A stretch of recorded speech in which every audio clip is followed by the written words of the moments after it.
Hoje é quinta-feira, 2 de abril de 2026. O grupo de conjuntura está aqui reunido para mais um dos seus podcasts.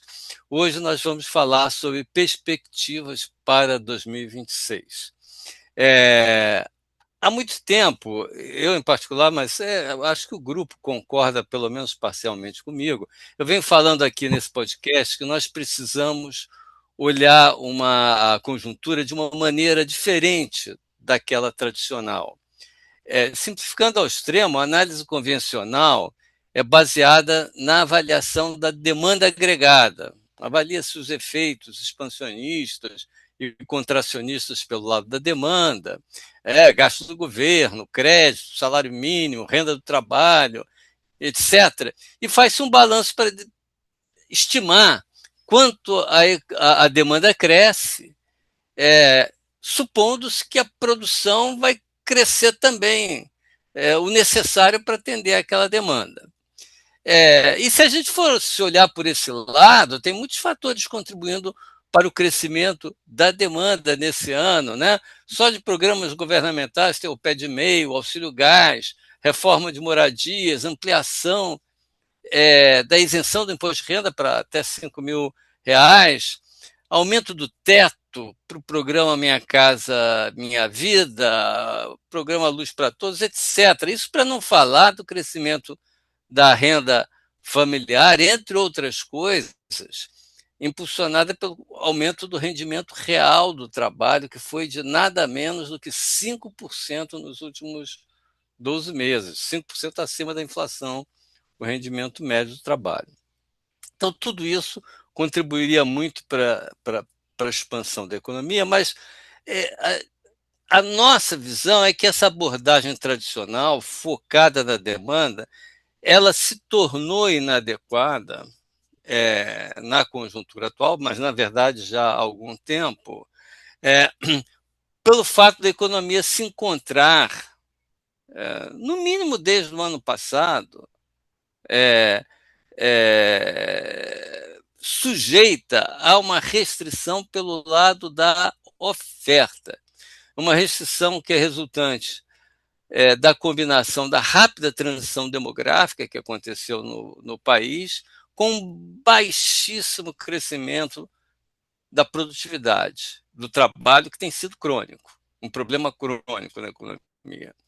Então, como a força de trabalho está crescendo a um ritmo muito baixo e a demanda por trabalho vem crescendo muito, mesmo quando o PIB cresce pouco, isso porque a produtividade está quase estagnada, então acaba ocorrendo um desequilíbrio entre os fluxos de oferta e demanda por trabalho, né?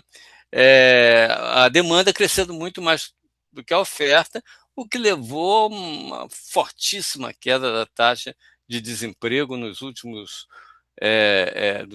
anos, saindo lá dos 15% durante a pandemia para atualmente em torno de 5,5% quando você faz o ajuste sazonal. É esse o nível que tem estado nos últimos 4 meses, com o ajuste sazonal tem estado em torno disso, 5,5%. Essa é uma situação essa de restrição da oferta, que já se tornou evidente desde o ano passado. Então, existe isso, uma restrição do trabalho para a economia crescer. Claro que essa restrição poderia ser contornada, isso é óbvio, se os investimentos crescessem muito, elevando o estoque de capital por trabalhador, aumentando a produtividade do trabalho, isso aí você contornava a restrição. O problema é que nada disso está acontecendo. A taxa de investimento da economia, por exemplo, está em baixíssimos níveis, 16,8% do PIB no ano passado, que é um nível muito baixo, seja por comparações internacionais, né? Só lembrando que os países que crescem muito na Ásia investem 30% a 35% do PIB, aqui está em 16,8%, também comparado com o nosso passado. Quando a economia chegou a crescer um pouco mais, lá na década de 2000, a taxa de investimentos estava em 20%, 21%. Hoje está em 16,8% e não sai disso, bem nesse nível baixo já há alguns anos. Então, o enfrentamento dessa questão é, do baixo investimento, da baixa produtividade, né? A baixa produtividade que tem a ver com o baixo investimento, mas também com outros fatores, entre os quais a educação, né? A qualificação da mão de obra, etc. Né?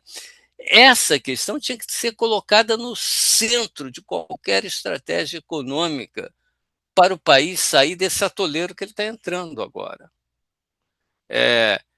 Se isso não acontece, se tudo continua como está, mais do mesmo, um exercício que a gente fez aqui estima que o crescimento máximo tendencial daqui para frente seria, agora que o desemprego já bateu num mínimo, ou muito próximo desse mínimo, seria um crescimento possível de 1,3% ao ano para o PIB. Claro que fatores extraeconômicos, por exemplo, clima, que pode, de repente, ampliar a safra agrícola sem que isso tenha nada a ver com fatores econômicos, entrada em operação ou desativação de poços de petróleo, tudo isso pode fazer variar um pouco esse número, um pouco para cima, um pouco para baixo, mas a tendência é algo neste nível, tá? Então, para entender o problema que isso coloca para a economia em 2026, eu gostaria, antes de mais nada, falar um pouquinho de como é que ele foi resolvido em 2025. Em 2025 ele já estava, esse problema já estava aí, agora só está mais grave, mais agudo, mas ele já estava aí. E, no entanto, 2025 foi, em certo sentido, um sucesso macroeconômico, né? O PIB cresceu 2,3%, já não foi mais aqueles 3,3% que vinha crescendo nos últimos anos, mas foi 2,3%, não é nenhuma tragédia, digamos assim. Né? E a inflação, contrariando as expectativas iniciais, tal, ela acabou fechando o ano em 4,3%, confortavelmente abaixo do limite superior da meta. Os ativos também tiveram um comportamento muito bom, sobretudo bolsa, explodiu, né? Crescimento de 35% nas cotações, câmbio que apreciou, o real se apreciou. Então, quem olha assim de uma forma um pouco crítica o que se passou em 2025 diz, não, mas está indo tudo bem. E aí pode perguntar, por que não pode ser a mesma coisa em 2026, né? Então, eu queria só qualificar aqui, a gente já fez isso, eu acho, mas qualificar um pouquinho esse crescimento de 2025.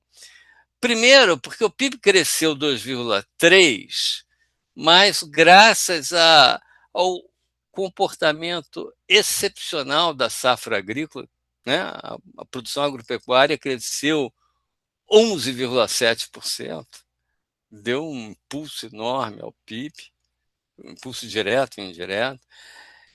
E a extrativa mineral, sobretudo por causa do petróleo, né, cuja produção de petróleo cresceu 12% também no ano passado, que são dois setores que não dependem muito dessas restrições que a gente estava falando aqui, né? Depende mais de outras coisas. Então, isso aí ajudou muito. Se a gente tira esses dois setores, o PIB cresceu 1,4 no ano passado, já muito próximo desse teto aí que eu estava falando. Né? No que se refere à inflação, ela se beneficiou dessa super safra que jogou os preços dos alimentos no chão e da queda da taxa de câmbio, que em parte, pelo menos a maior parte dela, foi uma desvalorização do dólar no mundo. Aqui no Brasil teve foi um pouquinho mais, mas o real se valorizou um pouquinho mais do que isso, mas a maior parte foi a desvalorização do dólar no mundo. E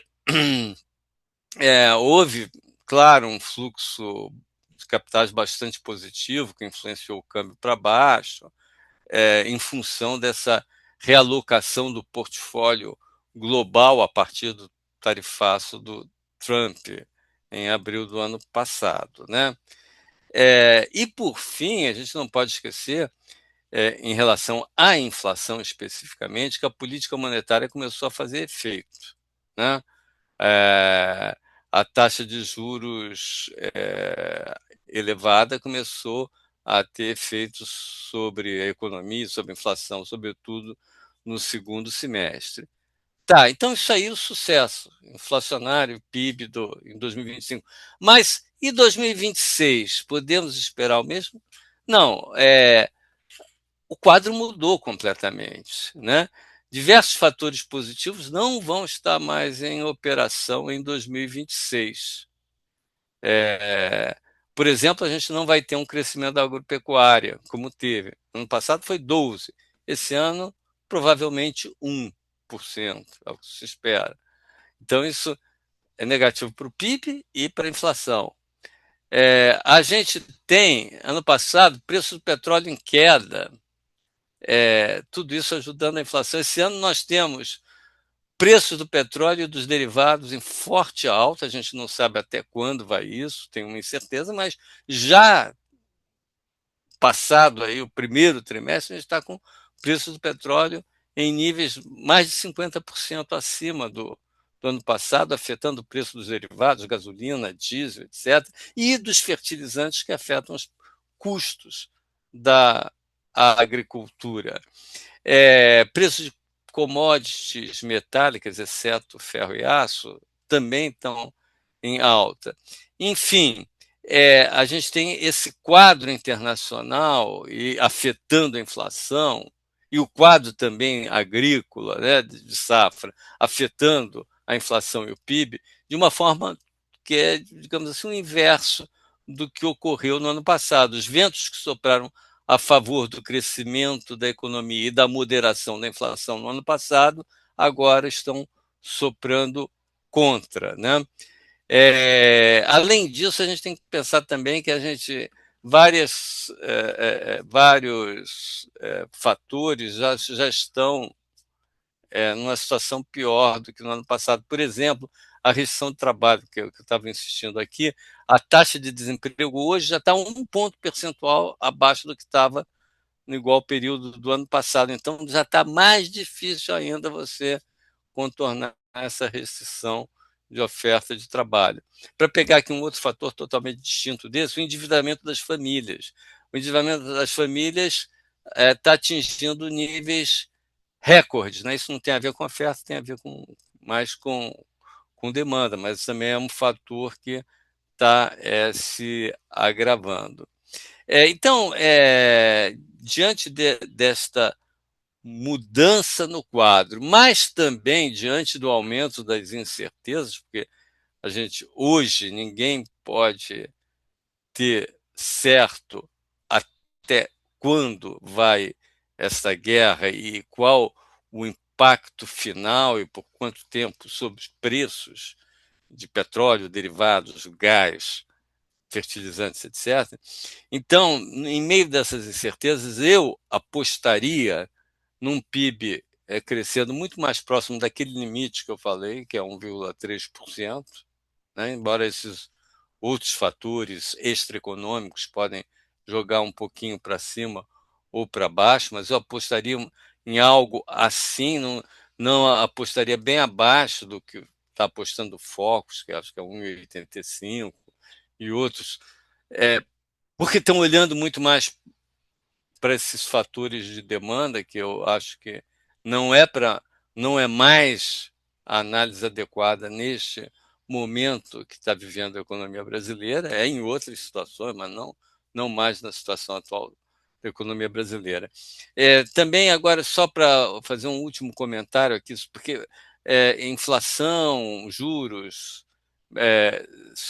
situação fiscal, tudo isso vai ser comentado aqui pelo Lixa, pela Margarida. Eu queria só fazer um comentário rápido, ainda além do PIB, do nível de atividade, sobre o setor externo, porque a balança comercial ela deve ser beneficiada pela guerra no Oriente Médio. Isso aí, os preços dos produtos, das commodities que o Brasil exporta estão sendo afetados positivamente. Então, isso aí, a balança comercial tende a se beneficiar. Mas quanto aos demais fluxos do balanço de pagamentos e quanto à taxa de câmbio, os resultados são bem mais incertos, né? A evolução da taxa de câmbio, por exemplo, está sujeita a várias forças aí contraditórias. De um lado, ela tem de ser pressionada para baixo, né, a valorização do real, pelo aumento das exportações de commodities. Os países exportadores de commodities tendem a ter a sua moeda apreciada quando os preços das commodities sobem, né? Então, isso deve ajudar a baixar a taxa de câmbio, a apreciar o real. Mas, por outro lado, está havendo um aumento da aversão ao risco no mundo. E isso aí tende a fazer retrair os fluxos de capitais. E esse fator ainda é agravado pelo fato de que o diferencial de juros entre Brasil e Estados Unidos está diminuindo. Esse diferencial é o contrário do que aconteceu ano passado. Ano passado, o diferencial aumentou 3,5 pontos percentuais. Aumentou 3,5 pontos percentuais. Agora, esse ano estabilizou, agora já caiu 0,25 e possivelmente vai cair mais. Então, cai a atratividade relativa das aplicações financeiras no Brasil. Então, isso aí pode jogar a favor de uma desvalorização cambial. Mas câmbio é sempre uma surpresa, né? Sempre tem aquela frase famosa atribuída ao Baixa, não sei se é dele ou não, mas é atribuída a ele, de que o câmbio é uma invenção de Deus para humilhar os economistas, né? Porque é dificílimo projetar câmbio. Mas a gente pode falar que dessas forças que tendem a afetar o câmbio, né? E olhando elas, não parece que a gente, pelo menos não me parece nesse momento, que ele contribuiria, pelo menos tanto quanto contribuiu no ano passado para conter os preços. Mas isso aí é checar, tá?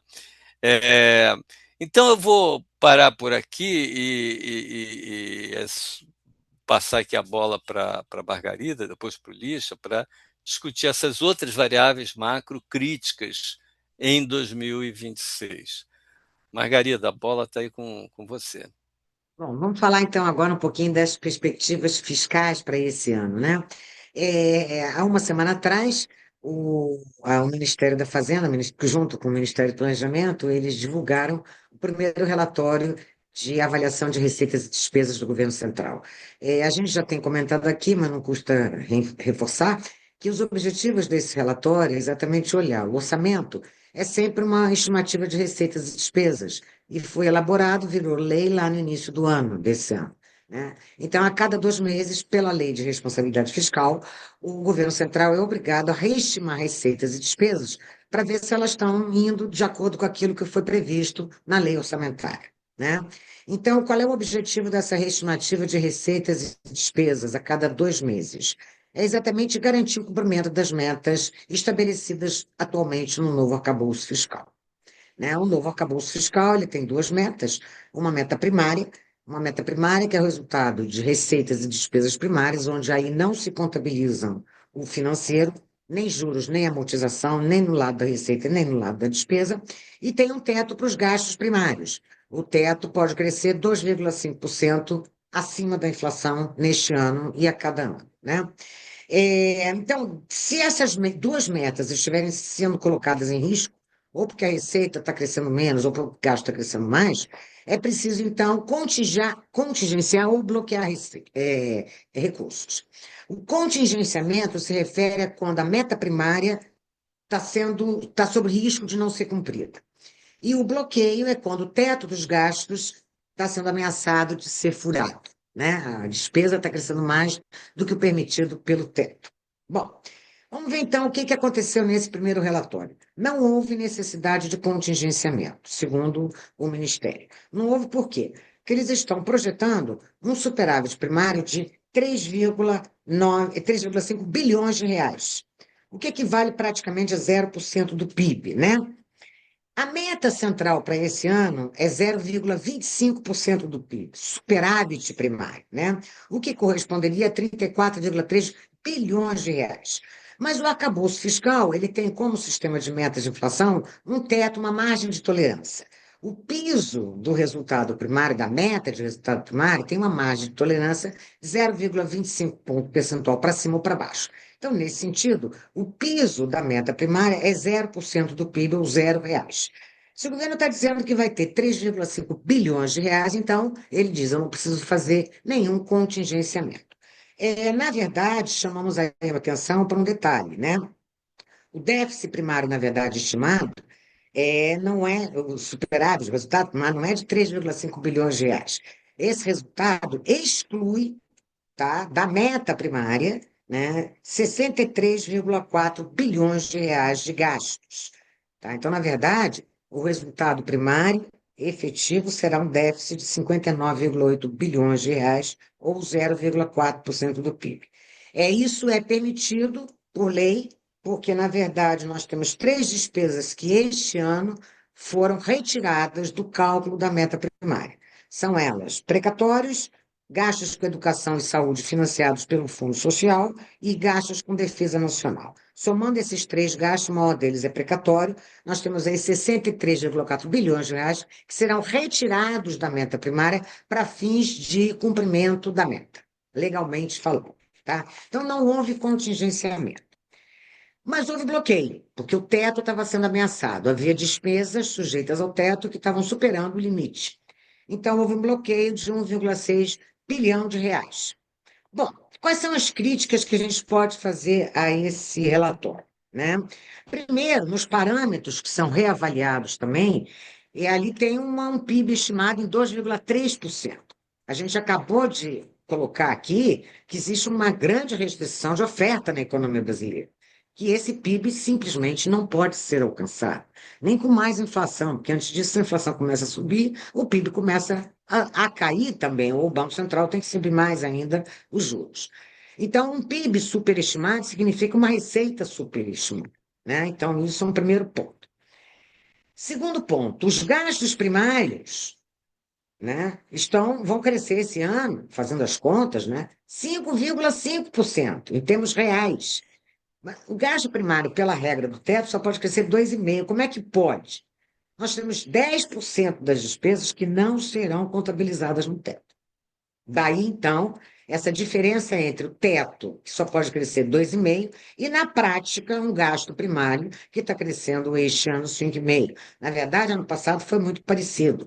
De 2023 a 2026, incluindo esse número, nós vamos ter um crescimento médio do gasto primário real ao ano de mais de 5%, que foi o que justificou lá atrás a adoção daquela emenda complementar do teto dos gastos do Temer, que todo mundo ficou apavorado vendo aqueles números. O gasto primário não parava de crescer, o que obrigava a uma receita continuamente também crescendo. Bom, então essa é a primeira questão. Segunda questão, o INSS, que tem uma previsão de crescimento real do gasto de 5%, estaria ok se não tivesse uma fila de quase 3 milhões de pessoas no INSS. O governo está dizendo que vai acelerar a redução dessa fila e tal e tal. Então, o gasto vai ser muito maior do que isso. Tá? Terceira crítica. O BPC, a lei do idoso. A lei do idoso, ela é 100% salário mínimo. O salário mínimo cresceu 2,5% em termos reais. Então, o mínimo que essa despesa deveria crescer era 2,5%. Mas não, fora o efeito vegetativo, o efeito quantidade, que o número de beneficiários está aumentando. Então, nós temos 2,5% de efeito preço, mais 4% no mínimo de efeito quantidade, que dá um efeito conjunto aí de crescimento de quase 7%. E, na verdade, essa despesa tem crescido de forma cavalar, muito mais do que 10% ao ano em termos reais. E o governo está estimando um crescimento de apenas 1% acima da inflação. É impossível, esse dado é absolutamente impossível, impossível. Então, isso é uma crítica importante, porque eu tenho duas importantes despesas, somando INSS e BPC, eu tenho quase 50% da despesa primária, que estão subestimadas, né? Bom, na verdade, o déficit primário previsto para esse ano, contabilizando efetivo tudo, é de 0,7% a 0,8% do PIB. Não incluir nessa conta esses gastos com subvenções que estão sendo anunciados aí por conta da guerra, tá? Então, isso tudo está sendo anunciado e provavelmente vai ser fora do teto, porque não há espaço no orçamento, e isso vai. Já existem algumas estimativas que, até agora, 20 bilhões de reais a mais de gastos estão sendo aí colocados no cardápio para enfrentar a guerra Estados Unidos e Irã. Então, vai ser muito mais do que isso, né? E, então, por fim, a dívida bruta de governo geral deve atingir, ao final desse ano, 83% do PIB. Lembrando que em dezembro de 2022 ela era de 71,7%. Então, a gente vai ter um crescimento de mais de 11 pontos percentuais da dívida bruta em relação ao PIB, numa economia que cresceu em média 3% ao ano, né? Então, essas são as nossas colocações aqui sobre a questão fiscal. Quer dizer, nada de novo, porque ano passado foi muito próximo disso, retrasado também foi muito próximo, e a gente está chegando aí num limite, porque essa trajetória de dívida pública PIB, ela é simplesmente insustentável e explosiva, considerando não só a taxa de juros que incide sobre ela, mas o nível de crescimento do gasto primário do governo central. Vixe, agora eu passo a palavra para você. Obrigado, Margarida. Eu vou falar um pouquinho sobre inflação. Falar, semana passada foi divulgado o IPCA 15, tá? Correspondente ao mês de março. A inflação acumulada em 12 meses foi de 3,9%. Mas quando a gente analisa o índice do IPCA 15 com algum cuidado, a gente vê que a média móvel de 3 meses para serviços subjacentes ainda está no patamar de 5%, tá? Ou seja, o acumulado em 12 meses está em 5%. E quando a gente olha nessa média móvel de 3 meses também, a média dos núcleos de inflação, eles estão em um patamar de 4,4% e com viés alta, tá? Ou seja, estamos com uma inflação que está se elevando, tá?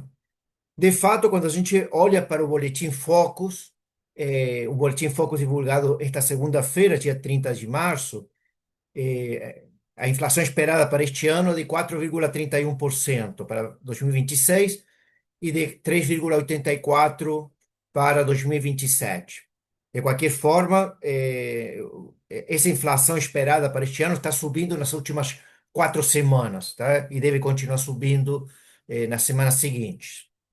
Com isso, a gente está pensando que o piso da inflação esperada para este ano, o piso, deve estar por volta de 4,5%. Já tem várias previsões de alguns agentes econômicos nesse patamar de 4,5%.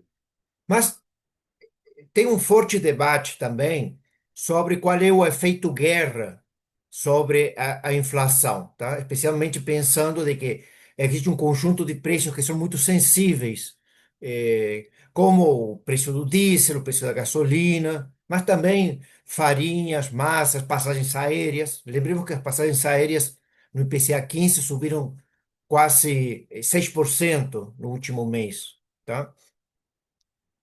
Eh, tem toda uma análise sobre qual será esse impacto. A maioria dos analistas acha que o efeito guerra pode adicionar uma inflação para este ano entre 0,5% e 0,6% adicional.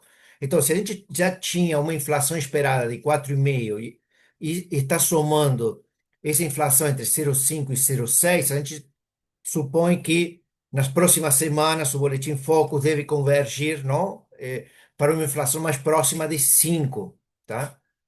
No começo do ano, essa inflação estava em 4, devemos convergir para 5. De fato, quando a gente olha para a inflação implícita para este ano, basicamente são preços de ativo financeiro que está se olhando aí, essa inflação já está em 5,10%, tá? É, é claro que existe muita incerteza sobre esse tema, tá? Essas expectativas são uma espécie de médias, mas neste momento de grande incerteza, a volatilidade importa, tá? Então, provavelmente, a forte variância que a gente vê nos preços dos combustíveis ou do preço do petróleo, deve adicionar também algum elemento mais na inflação deste ano, tá?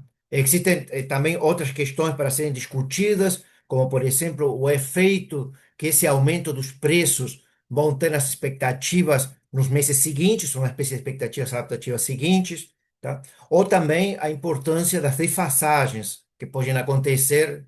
Por exemplo, Francisco Eduardo destacou o preço dos fertilizantes que tem subido, não tem impactado muito neste momento no Brasil, porque o Brasil está no momento da colheita e não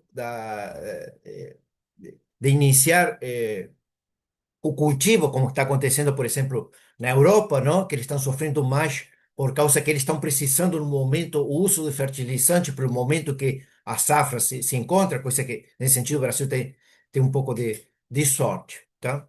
Então, temos várias incertezas sobre o tema, temos também o papel que pode ter o governo, Margarida destacou, Francisco Eduardo também. Podemos ter, já foram anunciados isenção de PIS e COFINS para o diesel, subvenções também. Isso também tem que ser avaliado sobre quanto tempo isso vai ser utilizado e também sobre a reação dos agentes econômicos a essas subvenções. Alguns deles podem não aderir a elas, tá? De qualquer forma, então, tem também alguns exercícios mais estatísticos sobre qual é o impacto que poderíamos ter sobre núcleos de inflação, tá?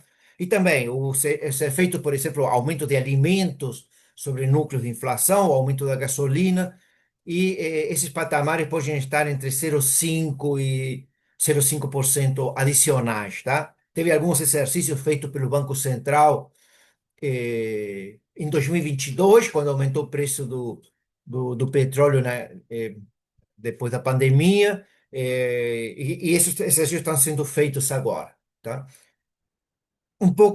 Falar um pouquinho de política monetária. Então, temos uma inflação que está convergindo para este ano para 5%, tá? É claro que com isso as expectativas da redução da Selic têm caído aqui no Brasil. No começo do ano, a gente esperava que a Selic convergisse para 12%. Hoje em dia, se espera que as reduções converjam para patamares mais baixos no final do ano, tá? Alguns agentes estão colocando já 13% no final do ano, alguns deles estão colocando um pouco mais, tá? Então, podemos ter uma redução de 0,25 agora na reunião de Copom, de 0,25% na reunião do Copom de abril, de 0,25 na Selic, mas de qualquer forma, tá? Pode ser de que precisemos fazer algumas interrupções, tá? O grande debate sobre política monetária é sobre qual seria a avaliação de riscos, não? Sobre se temos riscos de aumento de inflação, que obviamente são bastante elevados, a probabilidade de aumento de inflação para esse patamar de 5% é muito alta, e temos também um risco de redução de nível de atividade, tá? Mas, de qualquer forma, essa avaliação que o Banco Central, na última ata, tratou como simétricos, acho que pode existir alguma assimetria a favor do aumento da inflação. Agora, um ponto que é importante de nosso ponto de vista é que se existe uma restrição de oferta é, do lado do nível de atividade, tá? E que ela está se manifestando cada vez mais claramente, a política monetária tem que, de alguma forma, fazer uma sintonia fina na demanda agregada.